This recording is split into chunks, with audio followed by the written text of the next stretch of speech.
Enfin, mon entreprise c'est Transport Gauthier. Je fais, pour faire simple, tout ce qui est fret, tout ce qui est sur palette, tout ce qui est fret palettisé, non réfrigéré. Je suis beaucoup en sous-traitance, c'est les 2/3 de mon activité où je travaille pour des gros clients comme XPO, comme Ziegler, Jeffco ou d'autres.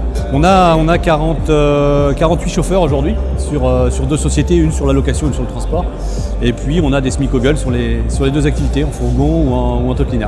Le salon de Solétran, j'étais assez surpris du nombre d'exposants, des informations qu'on trouve. Alors, pas forcément du côté matériel, même si j'ai vu quelques nouveautés sur les SMIC-Ogles, mais plus au niveau logiciel ou équipement ou nouvelles technologies pour l'antipollution, tout ça. Enfin, j'ai trouvé pas mal de réponses, enfin plus de réponses que ce à quoi je m'attendais.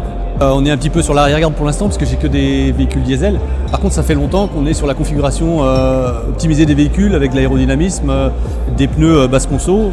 On a des réglages moteurs en permanence. On fait aussi un gros préventif pour que les camions soient toujours un peu optimisés. Alors les couleurs de l'entreprise c'est blanc et vert, donc on est forcément un petit peu dans le vert. Et puis je me suis renseigné sur le salon justement sur des solutions d'hybridation qui arrivent sur l'électrique, l'hydrogène. Les Kogel, je les connais depuis relativement longtemps. On a acheté la première il y a 17 ou 18 ans maintenant parce qu'elle n'était pas très chère et Kogel cherchait à pénétrer le marché. On s'est dit ça va être une semi qui va pas durer longtemps. Et aujourd'hui je viens de vendre la première, il y a 1 an, donc elle avait 16 ans. Je prévoyais la vendre au bout de 10, donc en fait c'est plutôt très costaud.